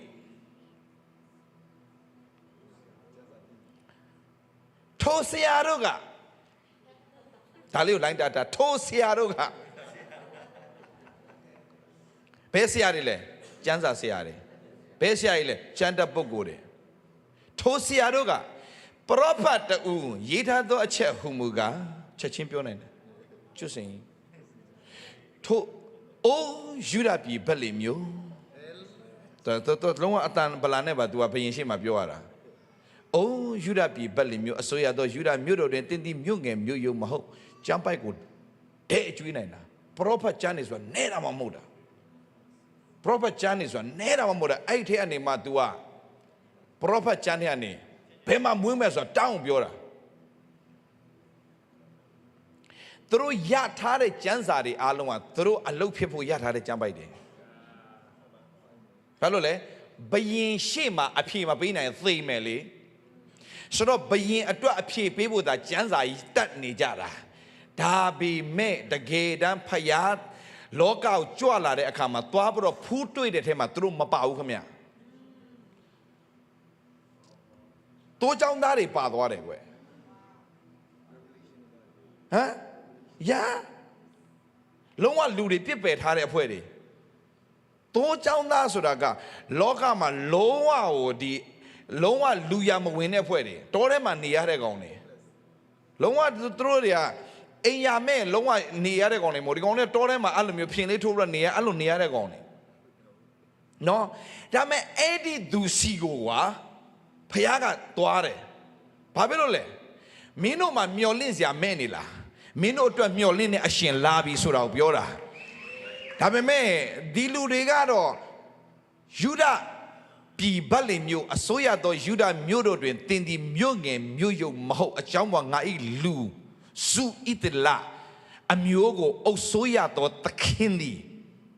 တင်းအထဲကပေါ်ထွန်းလက်တန့်ဟုကျမ်းလာရှိပါ၏ထို့ကြောင့်ယူဒပြည်ဗက်လင်မြို့၌ခရစ်တော်ဖွားမြင်ရပါမည်ဟုမင်းကြီးအားပြန်ကြားလျှောက်ထားတယ်ဘယ်မှာဖွားမလဲဆိုရင်တော့ကျင်းသေးတာတော့ယူဒပြည်ဗက်လင်မြို့မှာမွေးတယ်ဆိုတော့ကျင်းသေးတယ်ဗျာတဲ့တောင်းပြောနိုင်တာအချိန်ကာလအတိအကျပြောနိုင်တယ်ဘလောက်တော်လဲ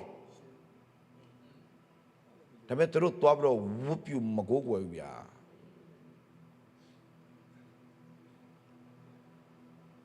စဉ်းစားကြံညီကိုမောင်မချက်တက်လား revelation ရှိလားမရှိဘူးချက်တက်တယ်သွားပူဇော်လားဘယ်မှာပဲသူတို့ကျင့်တတ်တယ်ဟေရုပေးထားတဲ့အခွင့်အရေးတွေမှာပဲသူတို့ကျင့်တတ်နေတယ်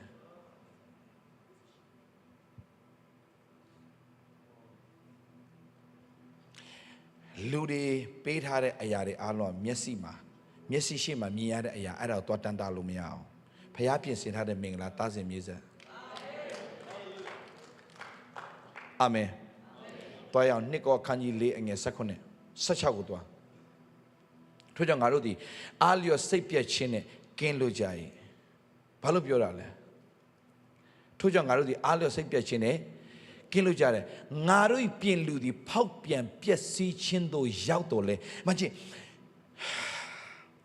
ခါလီမှာကိုယ့်ရဲ့အသက်တာမစုံနေခြင်းတွေကိုကြည့်တော့ဘာဖြစ်လဲကြာလာတော့စိတ်သက်ကြာလာတာမရှိလားပြော online ထဲမှာဖြစ် offline မှာဖြစ်ကိုဖျားအကောင်းဆုံးလို့ရှိရင်ဒါမဲ့ကိုမပြည့်စုံတော့ကိုပဲသိတယ်ကိုမစုံနေတာကိုပဲသိတယ်ဒါမဲ့တင်တိလာညီကိုမောင်မတော်တင်တိလာညီကိုမောင်မတော်နေ့ရက်စင်တိုင်းမှာတင်းရဲ့စုံနေခြင်းအသက်တာဆွဲခေါ်ပေးနေတဲ့ဖခင်ကတင်းအဝိညာဉ်ထဲကနေပြုပြင်နေဆိုတာတင်းမြင်ရလားမမြင်တဲ့အခါမှာတင်းစိတ်တက်ကြတယ်တင်းရဲ့အပြင်လူကပဲတင်းရဲ့အပြင်လူကိုကြည့်လို့တင်းစိတ်တက်ကြစရာဘာအကြောင်းမှမရှိဘူးဖခင်ကနေ့ရက်စင်တိုင်းမှာတင်းကိုပြည့်စုံခြင်းတွေကိုဆွဲခေါ်တာတင်းသိပြီးတော့နေ့ရက်စင်တိုင်းမှာကျေးဇူးတော်ချီးမွမ်းတိုင်အချိန်တစ်ခုရောက်လာတဲ့အခါမှာဖခင်ပြည့်စုံခြင်းတွေမှာတင်းဝင်စားပြီးတော့မှဖခင်အတွက်ဘုန်းတော်ထင်ရှားတဲ့သူဖြစ်ကိုဖြစ်လာလိမ့်မယ်လက်ရှိချင်းနေကြည့်တော့မှငါဘယ်တော့မှဖျားဘုံတော့ထင်ရှားတော့မှမဟုတ်ပါဘူးလို့တင်ပြောတယ်မှတင်မပါစေနဲ့ကောင်းသောသူဒီကောင်းသောဘာနာတိုက်တဲ့ကောင်းသောအရာထုတ်ဖော်တဲ့အတွက်ကြောင့်တင်အထဲကနေတင်က spiritual eyes နဲ့တင်မြင်ပြီးတော့မှတင်ကဝန်ခံတဲ့အရာတွေအလုံးမှန်ကန်စွာဝန်ခံတက်လိုက်မင်္ဂလာတွေစပြီးတော့ဖြစ်နေလိမ့်မယ်အာမင်ဖျားရှင်နာမှာဘုန်းကြီးပါစေတင်မြင်လားမသိငါတို့ပြင်လူဒီဖောက်ပြန်ပျက်စီးခြင်းတို့ရောက်တော့လေအတွင်းလူကတနေ့တစ်နေ့ပြုပြင်ခြင်းကိုဒါဆိုတင်းရဲ့တက်တာထဲမှာမစုံနေခြင်းနဲ့အမားတွေအများကြီးမရှိဘူးလားမရှိလားပြောတင်းရဲ့တက်တာမှာမှားခဲ့တဲ့အရာတွေမရှိနိုင်ဘူးလားဒါပေမဲ့မှားခဲ့တဲ့အရာတွေအတွက်ဖယားတကယ်အဲ့ဒီမှားတဲ့အရာကိုပြန်လှည့်မကြည့်ခိုင်းဘူး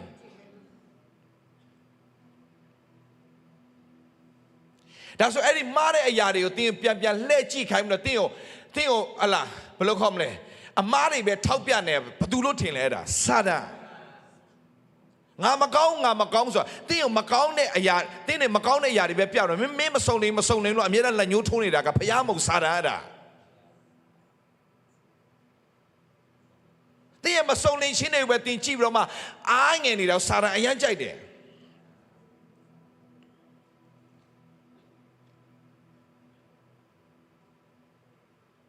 တော့တင်းယုံကြည်ရမယ့်အရာတစ်ခုပဲရှိတယ်တင်းရဲ့လက်ရှိအခြေအနေကြီးမှာတင်းရဲ့အားနည်းချက်တွေမြောက်များစွာရှိနိုင်တယ်လက်ရှိအခြေအနေမှာတင်းရဲ့မစုံနေခြင်းတွေအများကြီးရှိနေတယ်တင်းရဲ့အခြေအနေတင်းပြန်ကြည့်တော့မှကိုတော့မှအားမရတဲ့အခြေအနေအများကြီးရှိလိမ့်မယ်ဒါပေမဲ့အဲ့ဒီကြားထဲနဲ့တင်းရဲ့ဖျားကိုကိုးကွယ်ပြီးတော့မှဝန်ခံချီးမွမ်းတက်လာရင်အချိန်တစ်ခုရောက်လာတဲ့ခါမှာအချိန်တစ်ခုရောက်တဲ့ခါမှာတင်းသိရမယ့်အရာတင်းသာမသိတာတင်းဖျားကိုးကွယ်တဲ့အချိန်မှာပင်လေဖျားကနက်နက်တိုင်းမှာဘာလုပ်ပေးနေလဲဂိယူနာတော့အစ်နဲ့အတူပြုတ်ပြင်ပေးနေဖျားရှင်ဖြစ်တယ်ဂိယူနာတစ်ဆိုတာဘာလို့ထင်လို့လဲမကြည့်ကျွန်တော်အများနဲ့ဆိုတယ်ကီးဘိုးလေးတီးပါအောင်တာတော့ They are new every morning Great is thy faithfulness for what Oh Lord Great is thy faithfulness ကျွန်တော်ဗျာလဲပြိုသွားတဲ့သူတွေကိုကျွန်တော်ကဆွဲထူတယ်ဗျာကျွန်တော်အလုပ်ကလဲပြိုသွားတဲ့သူတွေလဲပြိုသွားတဲ့သူတွေကျွန်တော်ထူတယ်ဗျာထူတဲ့အခါမှာသူများဘာပြောလဲဆိုတော့ဆရာဒေးဗစ်လာကရှိသမျှလူတွေလက်ခံတယ်လက်ခံတာမဟုတ်ဘူးကျွန်တော်လက်ရှိအခြေအနေကြည့်ရတာမဟုတ်ဘူးလက်ရှိအခြေအနေကျွန်တော်စိတ်ဝင်စားဘူးလာမယ့်အနာဂတ်မှာဘုရားခင်ပြုမယ်မှုရအောင်ကျွန်တော်ကြိုတင်တော့မှသူမမြင်တဲ့ကျွန်တော်သင်ပေးမယ်ဗျာဝန်ခံမှန်စွာဝန်ခံတောက်ကျွန်တော်သင်ပေးမယ်ဗျာမှန်ကန်စွာဝန်ခံတက်လာရင်လက်ရှိအခြေအနေကနေအချိန်တစ်ခုရောက်လာရင် come on အချိန်တစ်ခုရောက်လာရင်သူ့ရဲ့အသက်တာဘုရားခင်အောက်တခုတော့ရှိတယ်သင်ဘာသာတင်တစ်သက်လုံးပြုပြင်လို့မရဘူးသင်ဘာသာတင်ဘယ်တော့မှတစ်သက်လုံးပြုပြင်လို့မရအောင် hello ဒီနေ့သင်ဘာသာစ조사ပြီးတော့မှပြုပြင်ခိုင်းတဲ့ဟာတွေအားလုံးဘာသာရေးသမားတွေအားလုံးတင်းအောင်မင်းဟလာမကောင်းတာတွေပဲထောက်ပြပြီးတော့ကောင်းဆုံးလို့လက်ညှိုးထိုးတဲ့အဖွဲ့တွေအားလုံးမှတ်တာခရိယန်ဖြစ်ပြီးတော့တင်းအောင်အဲ့လိုလက်ညှိုးထိုးတော့မှတင်းအောင်လှုပ်လို့ pressure တွေပေးနေအဲ့ဒါကဘာလို့ထင်လဲအဲ့ဒါဘာသာရေးသမားတွေဘာဖြစ်လို့ပြောရလဲယောဟန်ခန်းကြီး15အငယ်3ကနေကြည့်အောင်စဖတ် They are new every morning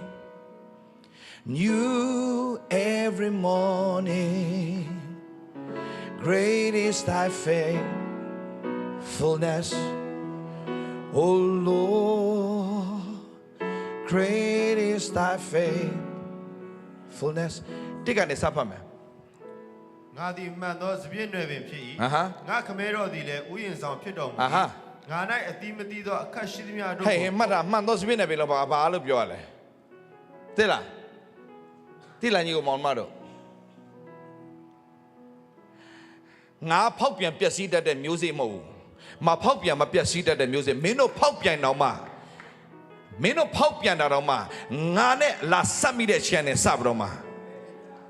မင်းကဖောက်ပြန်တတ်တဲ့သူမဟုတ်တော့မဖောက်ပြန်မပြတ်စည်းနိုင်တဲ့မျိုးစေ့ဖြစ်ရတဲ့အခွင့်ငါပြင်ဆင်ပေးမယ်ဟာလေလုယာဟာလေလုယာအာမင်အာမင်ဆိုအသင်းတော်ထဲမှာဖောက်ပြန်တဲ့သူတွေလက်ညှိုးထိုးမယ်စားအဲ့ဒီဖောက်ပြန်တဲ့သူတွေကိုမဖောက်ပြန်တတ်တဲ့မျိုးစေ့နဲ့မိတ်ဆက်ပေးလိုက်နိုင်ရင် तू ကအကိုင်းပူးသွားရင်ရိုင်းတော့တန်လွင်ရိုင်းတော့ပင်ရနေပြီးတော့မှကောင်းတော့တန်လွင်ပင်နဲ့ပြန်ပြီးတော့မိတ်ဆက်ပေးနိုင်ပြန်ပြီးတော့မှကိုင်းဆက်ပေးလိုက်ရင်အတီးတီးတဲ့အခါမှာကောင်းတော့တီးပဲပြန်တည်ရတဲ့ခုဘုရားပြင်ဆင်ပေးတယ် come on အဲ့ဒီအတင်းတော်ဘုရားပြင်ဆင်ပေးထားတာလက်ညှိုးထိုးဖို့ကောင်းတဲ့ကောင်တွေပဲစုပြီးတော့မှမကောင်းတဲ့ကောင်တွေလက်ညှိုးထိုးဖို့အတင်းတော်ရှိစေတာမဟုတ်ဘူး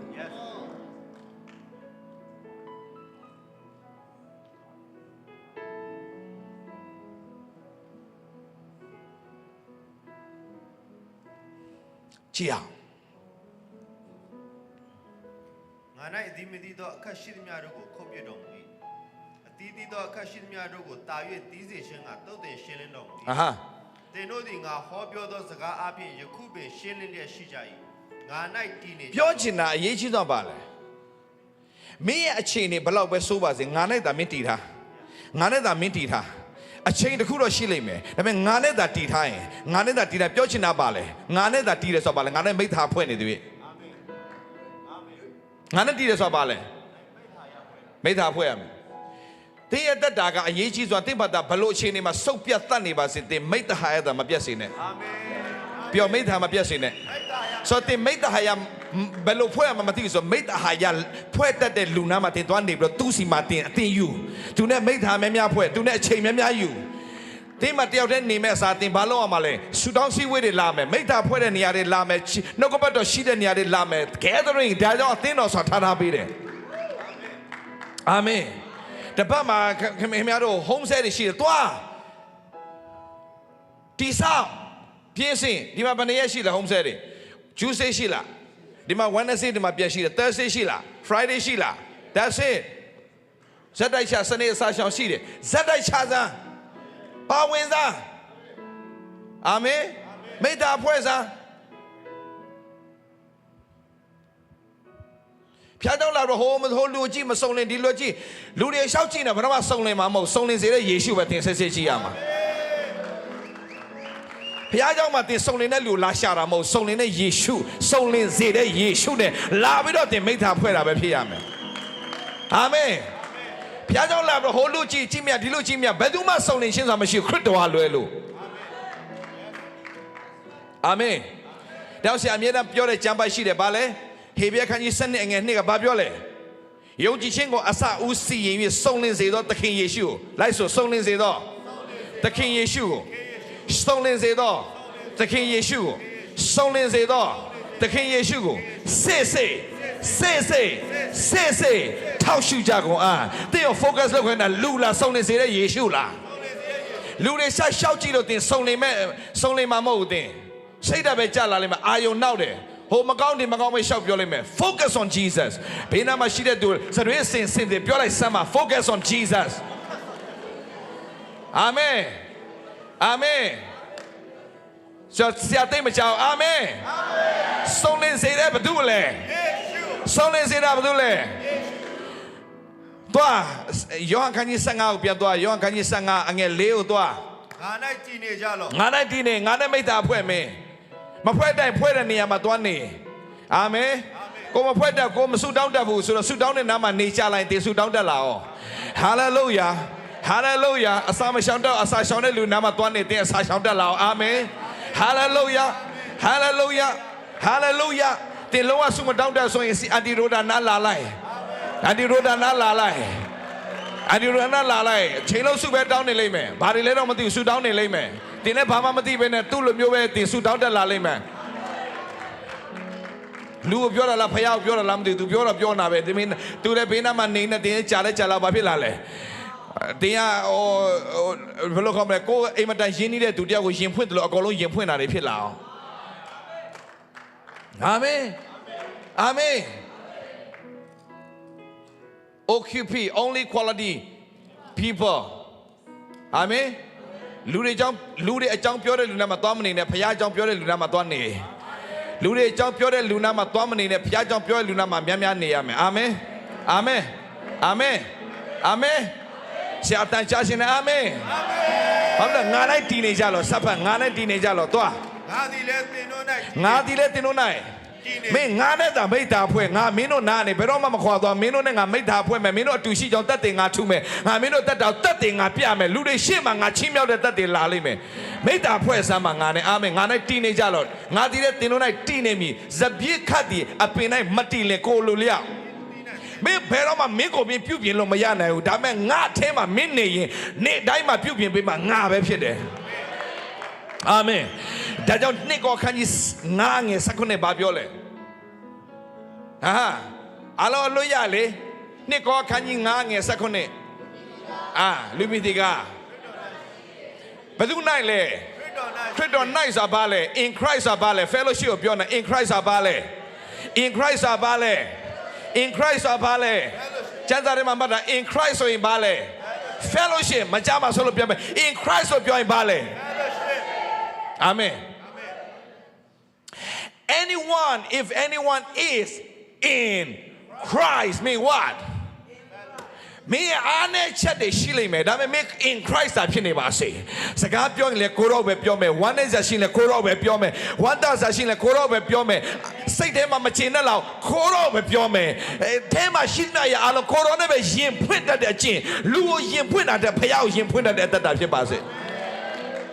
Come on ဖယားကိုကိုယ်ွယ်တဲ့သူစားပါလေလူကိုယင်ဖွင့်တာတဲ့ဖယားကိုယင်ဖွင့်တတ်တဲ့လူဟာအဲ့ဒါဖယား၌ရှိနေတဲ့အတ္တပဲ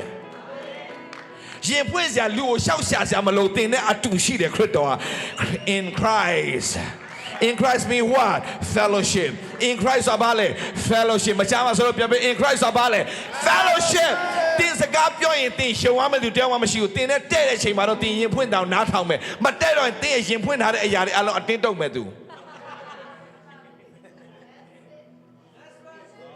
You cannot trust anyone.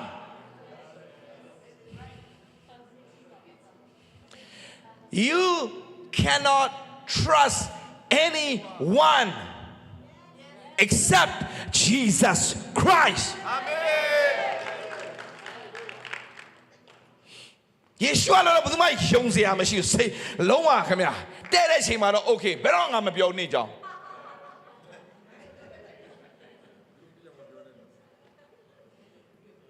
မတဲတော့တာနဲ့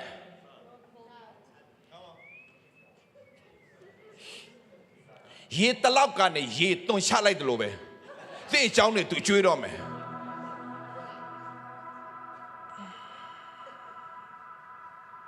အဲ့ထဲမှာတင်မပါစေနဲ့တင်ရင်ဖွင့်စရာဘာသူရှိလဲယေရှုရှိတယ်ရင်ဖွင့်စရာမသူနဲ့အဲ့ဒီရင်ဖွင့်ခြင်းနဲ့အလကားမဟုတ်ဘူးအဲ့ရင်ဖွင့်တန်တွေကိုနားလည်ပေးတဲ့သူကယေရှုဖြစ်နေလို့အာမင်ရင်ဖွင့်တန်နားလည်ပေးတာဘာလို့လဲယေရှုဘယ်မှာပြောလဲရင်ဖွင့်တန်နားလည်တယ်ဆိုတာယေရှုတင်တယ်ကျမ်းစာထဲမှာ very good သမီးအရန်တော်တယ်အရန်တော်တယ်ဟုတ်တယ်ဟေဘရဲခန်းကြီး၄အငယ်15ဘာပြောလဲဟေဘရဲခန်းကြီး၄ငယ်15ဘာပြောလဲငါတို့ယေဘရဟိမင်းသည်ငါတို့ခံသောဆင်းရဲဒုက္ခများကြောင့်မကျင်နာနိုင်သောငါတို့ခံသည်တို့အမျိုးမျိုးသောစုံစမ်းနှောက်ယှက်ခံမှုသောသူဖြစ်တယ်။တို့ရတွင်ဒုစရိုက်ပြင်းနေကင်းလို့တယ်။မင်းတို့ဖြစ်တဲ့အရာတွေအားလုံးနားလည်ပေးနိုင်တဲ့ငါတို့ယေဘရဟိမင်းကြီးရှိတယ်။ကျင်နာတတ်တဲ့ယေဘရဟိမင်းကြီးရှိတယ်။မင်းတို့အပြစ်တင်တဲ့ယေဘရဟိမဟုတ်ဘူး။ဒါလေးတော့မသိဘူးလားဆိုတော့ပြောတဲ့သူမဟုတ်ဘူး။ငါနားလေတယ်။ငါလည်းလောကဓာတ်မင်းတို့လိုပဲကြော်ဖြတ်ခဲ့တယ်။မင်းတို့လည်းကြော်ဒါပေမဲ့မင်းတို့နဲ့ငါကွာတာငါဒုစရိုက်ပြင်းနေကင်းလို့တယ်မင်းတို့ဒုစရိုက်ရှိဒါပေမဲ့ငါနားလေတယ်မင်းတို့ကြောင့်ငါနားလေတယ်ဘသူကတင့်ပေးနာမှာကပ်ပြီးငါနားလေတယ်ပြောနေလေ တင်ငယ်ချင်းငါမျိုးနားလဲပါတယ်ပြောလိုက်မရှုံနဲ့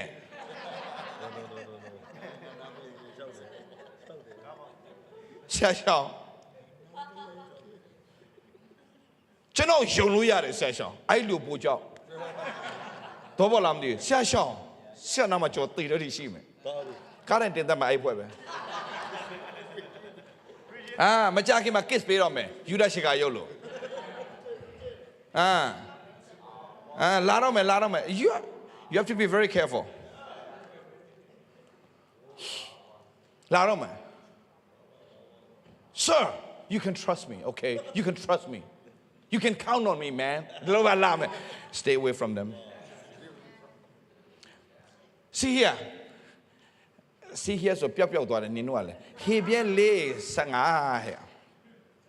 ငါတို့ယေဘရဟိမင်းငါတို့ခံတော့ဆင်းရဲဒုက္ခများကြောင့်မကျင်နာနိုင်တော့သူမဟုတ်ငါတို့ခံတဲ့ဤတို့အမျိုးမျိုးသောစုံစမ်းနှောက်ယှက်ခြင်းခံမှုတယ်နင်တို့ပဲအဲ့ဒီစုံစမ်းနှောက်ယှက်ခြင်းတွေခံမှုတယ်မထင်နဲ့ငါလည်းခံမှုတယ်ဒါပေမဲ့မင်းတော့မကြော်နိုင်ငါကြော်သွားတယ်တော့ဘာလို့လဲငါကြော်သွားတယ်မင်းတို့မကြော်နိုင်နဲ့ငါကြော်သွားဒါပေမဲ့မင်းတို့ကြော်ရမယ်ဆိုတာငါသိပြီးသားအဲ့ကြောင့်ငါနားလေတယ်မင်းတို့မားလို့မင်းတို့အမားထောက်မယ်ထဲမှာငါမပါဘူးဒါမဲ့မင်းမားတဲ့ချိန်ထဲမှာငါစီတိုးဝင်လာခဲ့16ငါစီတိုးဝင်လာခဲ့ငါမင်းတို့အပြစ်တင်မဲ့ပလင်မဟုတ်ငါဂျေစုပလင်ကမင်းတို့စောင့်မျှော်နေတယ်ထို့ကြောင့်ငါတို့သနာချင်းရာပါစီတီယာခပါသနာချင်းကျူနာကိုတော်လျော်တော့မဆာချင်းဂျေစုကိုခံပြီးရဲရင်တော့စိတ်နဲ့ဂျေစုပလင်တိုးဝင်လာမင်းငါမပါဘဲနဲ့ဘယ်တော့မှအတီးတီးနိုင်မှာမဟုတ်ငါမပါဘဲနဲ့ကောင်းတဲ့အတီးတွေတီးလာမှာမဟုတ်ငါမပါဘဲနဲ့ဝิญဉ်တီးလာစရာအကြောင်းမရှိဘူးမင်းဇာတိတီးတွေပဲတဖွာတီးလာလိမ့်မယ်ငါမပါလို့မရဘူးဒါကြောင့် come to me and I will give you rest don't try ပြောလိုက်ပေးလိုက်ရှင့် don't try စတွေးတွေတုံးစကျွေးသွားလိမ့်မယ်ရတယ်ပြောလိုက် don't try trust God hallelujah don't try trust amen try or trust God amen trust God ပြီးမှ love God ဆိုတာလာတယ် trust God မရှိဘဲနဲ့ love God ဆိုတာဘလို့မှဖြစ်နိုင်ဘူးဖခင်ကိုစိတ်ချတဲ့ပုံမှာဖခင်တက်တယ်ထူလာတော့ဖခင်ယေရှုခံစားတယ်မှာမချစ်ဘဲနဲ့ဒါအောင်မှတ်ထားကြော်လို့မရအောင် trust God love God and serve God ဖခင်ကို trust ဆိုတဲ့ယုံကြည်စိတ်ချမှုမရှိတဲ့လူတစ်ယောက်ကဘယ်တော့မှဖခင်ကိုမချစ်နိုင်ဘူးစိတ်ချဆိုတာအနံလိုက်တဲ့ပုံမှာဖခင်ရဲ့မေတ္တာကြီးကိုခံစားတော့မချစ်ဘဲနဲ့မနေနိုင်တော့ချစ်လာတဲ့လူတစ်ယောက်ကသူ့အတွက်အကုန်ပေးဆက်ရတယ်ဒါကြောင့် trust God ပြော trust God love God serve God amen amen တောင်းနားလည်ရမယ့်အရာတစ်ခုကဒီနေ့မှာဆရာအားပေးရှင်တာတင်ရဲ့လက်ရှိအခြေအနေကိုတင်ကြည့်ပြီးတော့မှသူဟဲ့လားတင်စိတ်သက်ကြတာဖြစ်နိုင်တယ်လက်ရှိအခြေအနေကိုသူများလက်ညှိုးထိုးတော့တင်ကိုစိတ်သက်ကြအောင်လုပ်လို့ရတယ်ဒါပေမဲ့တင်သိရမယ့်အရာတစ်ခုကနှစ်ကောခန်းကြီး9ငယ်19လူမီဒီယာခရစ်တော်၌ရှိတဲ့အခါမှာအသစ်ဖြစ်တယ်အသစ်ဆိုတာကတရက်တည်းတစ်တာမဟုတ်ဘူးCome on တရက်ထဲတစ်တာမဟုတ်ဂိယူနာတစ်ကတင်းအောင်အမြဲတမ်းစောင့်မျှော်တော့မင်းအားနဲ့ချက်မနေ့အားနဲ့ချက်မင်းမချီတော့နဲ့ဒီနေ့ငါ့ရဲ့အားတာချက်ကမင်းကိုငါလွှမ်းမိုးပြီးတော့ငါမင်းကိုဆွဲခေါ်နေတာဖြစ်တယ်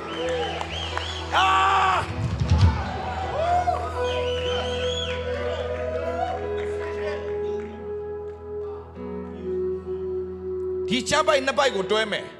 လူမီဒီယာခရစ်တော်၌ရှိတဲ့ခါမှာအသစ်ပြုပြင်ပေးနေတဲ့ဖခင်ဟောင်းသောယာတို့သည်ခတ်သိမ်းသောယာတို့သည်ဆက်ရှိမှထိုတို့ဖြစ်သောဖခင်ရဲ့တကိုးတော်အဖြစ်ဖြစ်တယ်လို့ပြောတဲ့ခါမှာနေ့တိုင်းမှာဖခင်ရဲ့တကိုးတော်ပြုပြင်ပေးနေတယ်ထိုတို့ဖြစ်သောဘုသူအဖြစ်ဖခင်တကိုးတော်ဘာလုပ်ပေးနာလဲအဟောင်းကိုအမြဲတမ်းအသစ်ပြန်လုပ်ပေးနေမနေ့ကအဟောင်းကို forget တယ်ဖခင်ကအသစ်သောမင်္ဂလာပြင်ဆင်ထားတယ်တာ၍ပဲပြောတာ၍တင်တိထားမယ့်အရာကတင်ဒီ2025လူမဟုတ်တော့တင်2026မှာတင်တာ၍မင်္ဂလာနဲ့လာမယ်တင်းကိုဘယ်တော့မှဟဲ့လားဒီကောင်ဘယ်တော့မှပြောင်းလဲမှာမဟုတ်ဘူးလို့ပြောတဲ့လူတွေရှေ့မှာတနေ့ပြီးတနေ့ပြောင်းလဲလာတဲ့သက်တွေကိုဖခင်တကိုးတော်အဖြစ်လူတွေမြင်တွေ့အောင်ဖခင်မဆားလိုက်မယ်ယုံတဲ့သူအာမင်ထူရအောင်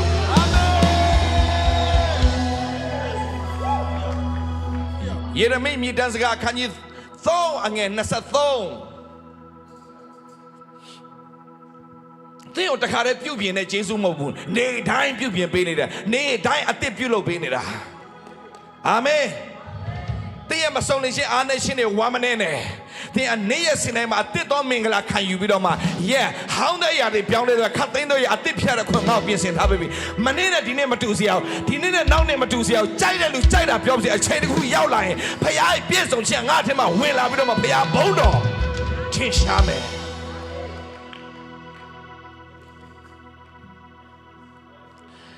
ယေရမိမြည်တမ်းစကား Lamentation သူတို့အင်္ဂလိပ်လိုပြောမှနားလည်လို့ Lamentation chapter 3 verse 23 နနက်တိုင်းဂိူးနာတော့အသက်ကိုခံရကြ နနက်တိုင်းဂိူးနာတဲ့တော့လားလူမျိုးခရစ်တိုင်းရှိတယ်မှာအသက်ဘာအသက်လဲနနက်တိုင်းအသက်ပေးထားတယ်ဖခင်တရက်တည်းအသက်မဟုတ်နနက်တိုင်းပြောနနက်တိုင်း They are new every morning great is thy faithfulness They are new every morning တာလေးလာပါဦး They are new every morning တာပါကီလေတာလေကီလေနေမြင်လေတာလေဒီတလုံးမှာအစိုးဥစားဒီစတူဒီယိုထဲမှာဝင်တာရမ်းများတော့ကီးကတိတ်နှိမ့်လို့မရတော့တာလေ pitch ရရမ်းမြင်လာတယ် sorry ပဲ They are new every morning new every morning great is thy faithfulness oh Lord great is thy faithfulness so yeah they are new every morning new every morning great is thy faithfulness oh Lord great is thy faithfulness yala ပြစမယ် They are new every morning new every morning great is thy faithfulness oh Lord great is thy faithfulness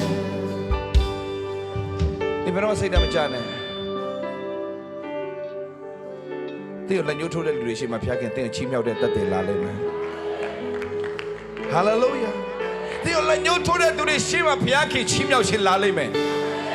တခုပဲရေးကြည့်တာခရစ်တော်၌တည်နေစမ်းပါနေ့တိုင်းမှာတင့်နာမှာဘယ်သူမှမရှိနေပါစေတဲ့ကိုနားလဲပေးတဲ့သူရှိတယ်တနာရှင်ဂရုဏာကို၎င်းတော်လျော်သောမဆာခြင်းယေရှုခါမိကြောင်းရဲရင်တဲ့စိတ်နဲ့နေ့ရက်စဉ်တိုင်းမှာအပြစ်မတင်မဲ့တဲ့ကိုနားလဲပြီးချစ်နေတဲ့သူရဲ့နှလုံးသားရှင်ဖွင့်တဲ့ရှင်ဒီလိုကြီးဟာထားတဲ့ထဲဝင်တော့ဝင်ပြီးတော့မှကိုသူနဲ့မိသားဖွဲ့ကြရအောင် Great is thy နနက်တိုင်းမှာတင်းနဲ့မိသားဖွဲ့ခြင်းတော့စောင့်နေတယ်နနက်တိုင်းမှာသူနဲ့မိသားဖွဲ့တော့တင်းပြခြင်းပါနေ့တိုင်းမှာတင်းကိုစောင့်နေတဲ့သူ Hallelujah Hallelujah မနက်ထနဲ့သူရဲ့တင်းရဲ့အတန်ကိုသူကြားခြင်းနဲ့တင်းရဲ့ရင်ဖွင့်တဲ့သူကြားခြင်းနဲ့တင်းကိုရှစ်တယ်လို့သူပြောပြခြင်းနဲ့တင်းတို့ကြီးမားတဲ့ကြံစီတဲ့သူဖော်ပြခြင်းနဲ့ Hallelujah in Christ မိသားဖွဲ့လိုက်စမ်းပါ They are new every morning new every morning great is thy faith